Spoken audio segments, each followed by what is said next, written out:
Friends, I can't tell you just how excited I am for this video review. If there's one series ever concerning my channel, any regret that I have, it is not ever having a video review of this series.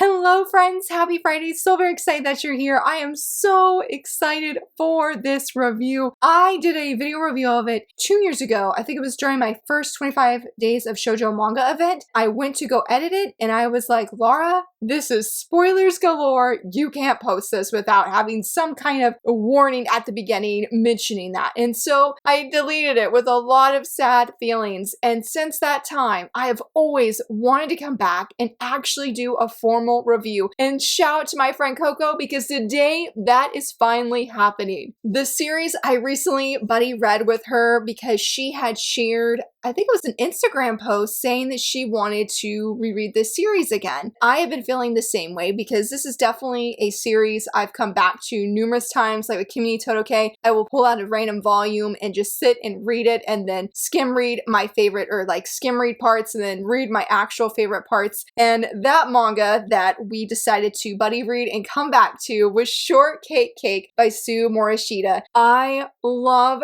this series. This was the first series that we got by them in English because I know Like a Butterfly is one of their first shoujo works, but we got that one after like Shortcake into Sign of Affection. It was wonderful being back in this series, and I'm nervous that I'm not going to be able to do it justice. I'm nervous I might have spoilers, so I'm just going to, as a precursor or just as a heads up, there might be some vague spoilers. I won't get anything major, but I will say when it comes to the love triangle, I have a very strong bias. It's hard for me to stay neutral sounding when it comes to that specifically. So just as a heads up, I'll do my best though to keep everything spoiler free, but it was wonderful again being back in this series. But in case if you're not familiar with it, it's about our main female lead. Her name is Ten. She lives out of town. It takes her, I think she said, 2 hours by bus to get to school every day. She doesn't really have a problem with this, despite that her best friend's like, hey, why don't you come live with me at this boarding house? It's amazing. It'll be a great time. You won't have to get up so early. And Ten's like, no, I want to save my parents some money. It's totally fine. But then one day during, I think it's the new school year, Ten and her best friend are talking, and these two girls come up to them and say, hey, we want to get to know you. Why don't we all go hang out for the day? They both agree, and Ten is having such a blast. And her timer, her alarm goes off during all the fun they're having, and she's like, I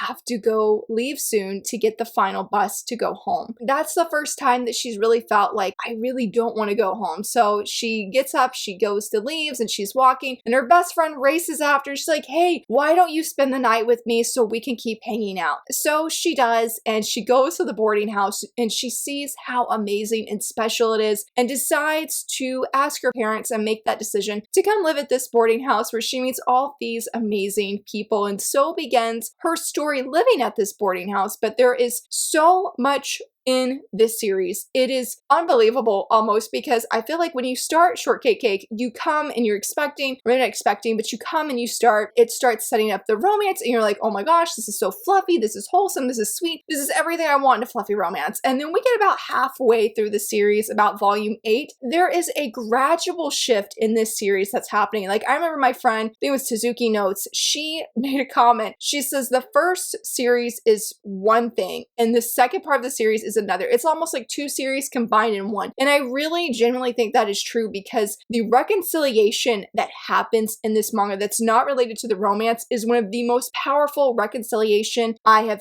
ever seen in a manga. And rereading it again, it wrecked me. It made me cry in the best of ways. It was beautiful. It was heartfelt. There was so much heartbreak and heart crushing for these characters that I loved every step of the way. Even if I was crying, even if I read one volume in public and I'm like, I chose the wrong volume to read out in public today, I really loved every step. I love seeing these characters grow, and you really see that as it progresses. Like with Ten here, well, the second cover, however, has a different character, so we don't want to look at that one yet. But talking about 10 specifically, I loved her as a female lead. I loved how she didn't really seem to care, I guess you would say, about beauty standards compared to her friend, her best friend, who we never really even see. Well, we never see her actual face throughout the series at all, and is very big on makeup and looking girly and very feminine, which there's nothing wrong with either of these girls. But I found 10 refreshing in the sense she's very headstrong, and when she feels a certain way, she's not afraid to say how she feels. Like when it comes to Riku here, one of the guys at the boarding house, she makes it known from the very start, their first meeting encounter, that she does not like him. She does not trust him at all. She doesn't trust his smile, and her best friend's like, he's not what he seems. Like, he's a great guy, okay? But she was not afraid to speak her mind. And even when we get a overheard confession of sorts, she's not afraid to say, I don't like you. And I love that about Ten's character. And even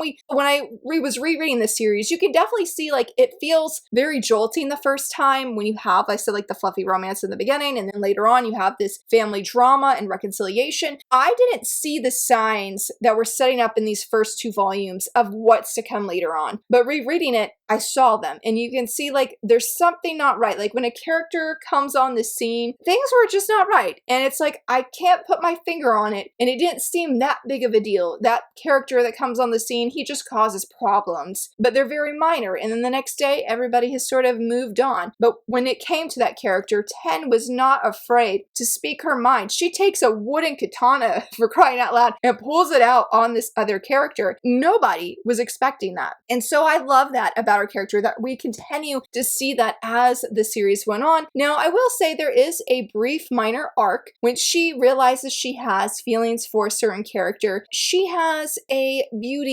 beautify arc, however you want to say that, where she wants to make herself prettier. And I never knew that there was like an issue with this arc until several months ago when I saw people say, well, I don't like Shortcake Cake because of that arc. And I get that. I could see it because she's like, she tells this person she likes them, but she wants them to wait for her. She wants to look more pretty for this person and just feel more beautiful. So she goes on this intense regimen to lose weight, start taking care of her skin, start learning how to use makeup, start looking and dressing more girly like. My feelings on the matter is I was sad that she felt she needed to change to make herself look prettier. But I think back to high school me, and I was like, there were certain times that I did the same. I started doing sit-ups in whatever grade it was because I liked a certain guy, and then when I didn't like him anymore, I was like, I'm gonna stop, and then it would continue when I liked a different person. So I felt that was very normal for me in that regard, and I wasn't put off by that because I'm like, yeah, high school me has done the same, though I wasn't dating anybody or anything like that. But I just wanted to mention that because I was very sad that people stopped reading after that scene when there's so much more that's to come that is so incredibly heartfelt. Like, I love the beginning of this series, but the ending, hands down, is one of my favorite parts. I love just going back to that reconciliation of how beautiful it is, of how powerful it is. And then since it involves here this male character that I mentioned, Riku, it is, the creators did a fantastic job through the storytelling and through the art of how he uses his smile as armor. And when you really get to know the real Riku, there are so many feelings involved. There are so many feelings involved. And it was hard when like our lead and another character that they see something that has happened to Riku. They know what has gone down. And then when he comes back to the boarding house, he's smiling. And it's like, how can you be smiling after what happened before? And so it's like little multiple stabs to your heart of pain because Riku's smile is precious and he looks so incredibly happy. And then to know, no, he is not nearly as happy as he comes across. Like, this is sort of, it's not his best smile in my opinion, but this is a really nice smile of him, and sort of this one too. And it's like these moments where you have where he looks so happy, only for him again not to be. And so when he gets into a certain relationship with somebody, it was very beautiful, and it made me very excited because it's like he's starting to smile, he's starting to seem happier, but that underlying pain hasn't disappeared. And he's not one of these characters that's opening his heart to other people and that really affected other people because they want him to open up. They want him to know people love you, people care for you. And that really was a powerful message that comes up later. I mean, it's woven in, but I really feel like you see it come to fullness. I think it was either in the final volume or volume 11, where he's told Riku, everybody loves you. I love you. Chiaki, Ron, Rei, and all these other characters. There's like a list of characters. Like, we all love you. We want to see your happiness. And when he enters into this relationship with this character, she even tells him, I want to protect your happiness. And that was a beautiful moment with that character, especially at multiple points, where she tells Riku, like, I want to be able to hug him. I want to be able to protect him. It's not just where he wants to protect her, not where he just wants to help her and be a good boyfriend, but his girlfriend wants to do the same for him. And it was amazing. And so that theme of just remembering that you're loved, despite maybe how big your pain is, maybe of how isolated you feel, there are people in your life that genuinely love for you and want your happiness. And I'm so thankful that we see the fulfillment of that truth play out in this series, especially at the very end, because there was nothing I wanted more than to see Riku's genuine happiness and knowing he has a place in this world. He has a place among his family and his friends, that he's not unwanted or casted out or somebody else's trash, as somebody calls him. He was none of those things. He may felt he was those things. But the people around him really gather in this manga to come together and help him. They come together, even if he's like, please don't worry about it, don't even do anything. Because they love and care for him, they go to great lengths to have him reconciled with a certain character. It was beautiful. It truly, his arc, his growth is one of my favorites. Don't get me wrong, I loved him. Amazing female lead. But because of all those themes that were coming up and wrapping up at the end, Riku's character will always be very precious to me. His arc will always be very precious to me. And I really loved how in the very final volume that the creators in their little author note that they wrote, don't worry, this isn't a spoiler, it was just something that they shared with their readers. They said, it would make us happy if someone out there was thinking that now they finished the final volume, they want to pick up volume 1 and read the series all over again. And I couldn't think of a more fitting way to wrap up this series and to see all of their smiling, happy faces that really reflected my own heart of why I've come back to this series over and over again. Because even though my heart is breaking for Riku, my heart's breaking for everybody and what's happening, that you get to the end and you see the healing, you see the forgiveness and how powerful these things are, not just in fiction, but in real life and for ourselves. It is beautiful, and why I would highly recommend this series, especially if you love fluff, but you want that heart-hitting, not dramatic, but that deep thought-provoking, not thought-provoking, but it's a deep series that has deep themes that will crush you and revive your heart with hope, love, and life. It is so very wonderful. And as I know I gush a lot about Riku, but I love his character, but he's not the only one, because Chiaki here, I went through so much with his character, I feel like, because in the beginning, when we first meet him, I liked him. He is a very attractive book nerd who has denied girls because he'd rather just read books. He doesn't want to go out with anybody. And he is such a charming young man. And he has such an interesting way of thinking because he's a book nerd, because he will respond to people with book quotes or comment about life with book quotes. It was fascinating when there is something going down with him in 10. And Chiaki is starting to realize he has feelings for her. And he knows that another character also has feelings for her. He's like, if I were to read my own story right now, I would quit reading. I would not like the male lead. I would not like his actions or how he's going about things. That scene, I don't remember which volume it was, maybe it was in volume 3 or another one, but it was hard-hitting because you see that he knows and he's trying to support this other character, this male character, to go after 10 because they've made it known that they like her, and he wants to support him, and he does support him. At the same time, he's struggling with the realizations that he has feelings for 10 and how to address that. And so I really love that just early on in this series, when he is the other person in this love triangle of how he views himself and how that's really hard, but also just how he's giving all of himself as well. Like there's times where he knows the happiness he wants to get, like say with Ten, for example, but he wants the other characters to be happy in the way that they desire happiness. Hopefully that makes sense. I'm not sure if that made sense in the way I wanted, because I feel like maybe in a lot of ways he's willing to sacrifice his own happiness, not his well-being, but he's willing to go that extra step. Well, I guess I never would imagine that since there was a love triangle, when you would think things would be really awkward between him and Ten, depending on like a certain situation at a given moment. I never expected that Chiaki's role later part of the series would be so instrumental and so powerful, and how he has this huge heart for the people around him, especially Riku. He loves Riku. I love how he even tells Riku that in another life, he says, I don't know what I would do if he was a girl because I will love her forever. He's like, I'm gonna love Riku all the time, every time. Chiaki really shows that in all of his actions, even if it annoys Riku to no end. He is one of the ultimate best friends that genuinely goes out of his way to make sure Riku knows how loved he is. Just like the other character that was actively involved in Riku's life, Chiaki is one of them. He blew me away. I loved how he genuinely cried on Riku's behalf, and Riku's like, why are you crying more than me? Because Chiaki has this huge heart and he loves so deeply, and I loved how that continued throughout the series, that we even got to see him have his own little short story focus at the very end, and how he has not changed.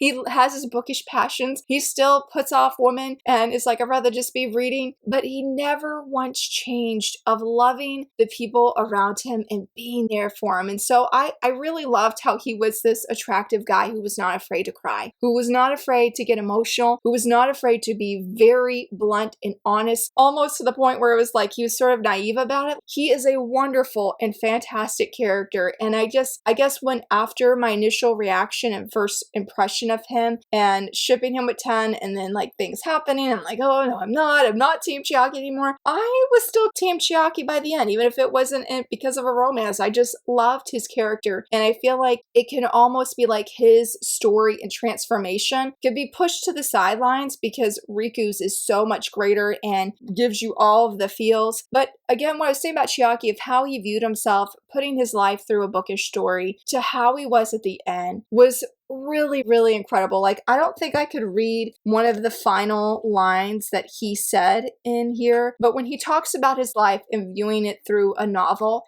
complete 180 of what he said, of how he more or less was bashing himself, to how he's like, this is a wonderful new time in my life and I'm so thankful to be here, to be involved. I loved it. So he has a really powerful arc as well, different than Riku's, and I feel like it's not nearly as strong, but it's still there and it's still growth for him too. He is the ultimate friend and he's always going to be by Riku's side. Honestly, when I think about it, he reminds me of Sunakawa from My Love Story, and I love Sunakawa. He is fantastic. He is great. We always can gush about Sunakawa. It's just Sunakawa is more, he's not as expressive as Chiaki, but they are very, very loyal best friends who were there for their besties during their highs and their lows, and not afraid to tell them the truth at times, but ultimately just be there by their side and be in their life. I have to laugh with this character because that is Rei, and he was a character. He was a character, and it was very hard for me to overcome my,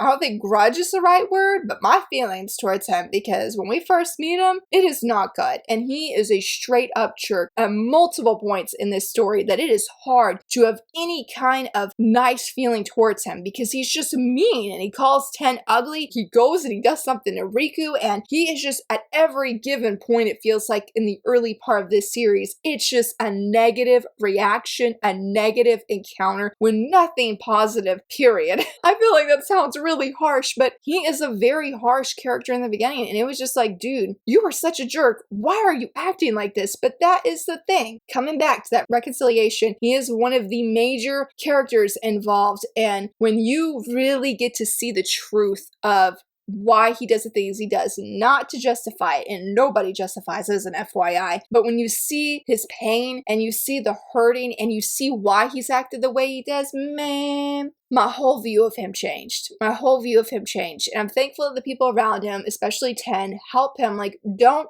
act like this. I get that you're hurting, but you can't go out there and say the things you're doing and not expect and be surprised by a lack of positive reaction. And there's even at one point where he's like, they're joking with him of when does he ever know how to read the room? Because there's a pivotal, crucial scene that will be life-changing for everybody involved in this room because of one major character involved. And he comes in on the scene, says something really cruel and awful. He goes to leave because then he's like, I know when I'm the villain and I need to just go like how it does in movies or whatever and go back to my cave. And Ten's like, don't call yourself a villain. It's like, when have you learned how to read the room anyway? But that is one line I think really showed how he felt other people viewed him. And I am guilty as charged on that, honestly, in the beginning, because he was the villain. He was causing problems for a certain ship and its sailing, and then he was causing problems after that. And again, it was just nothing positive came whenever he was on page. But when he tells the truth, when he admits his feelings later on, in like those last 5 volumes, and we're starting to see this major change, and it's starting with him, heartbreaking is when tears are involved, when you see the backstory, and it was just crushing time and time again. But when healing happens, he is a prime example that lives change, that your own life changes, that your view of other people is so much different after you find healing in your life, in your mind. I mean, one huge way you could see, look at the bags in his eyes, those shadows. And when he has this healing, incredible healing take place, those bags start fading. He starts sleeping. His life genuinely flips completely upside down in the best way possible. I think it's just amazing, again, of how healing and reconciliation, I know I keep using those words, but it's a major part of the end of how it can change your whole world, your whole life, your whole mindset for the better. I mean, he is living proof of that. And I really loved how my own heart changed viewing his story and reminding me of, like, if there's a family member that I'm having beef with, for the lack of a better word, don't let that beef keep beefing. Do something about it. Healing can happen, change can happen, and misunderstandings can be understood, and you're able to move forward with that person or with people that you never thought was possible because of what happened. But change happens. Change happens in people, and maybe that is a big overarching theme. Everybody changed. They went to this boarding house, well, not Rei here, but these other characters, they went to this boarding house. Their life was flipped upside down, and they really didn't know how life was going to be. They had ups and downs, but the more they got to know each other, and the more these relationships grew and these bonds strengthened, their lives had so much, I would say, purpose and meaning. There is a line that Ten says, human beings are fragile. And I don't like how she says, I came to find out I'm weak. I don't think being fragile equates to weakness, period. I think being fragile and seeing other people are fragile can really help build a bridge where you realize maybe I have a little more in common with this person, or maybe I can be a friend to this person and help them when they're going through a hard time. Like, there's so much there, and seeing that people don't always present themselves the way we may expect when we first meet them, but there's powerful change that happens and takes place, and this story is just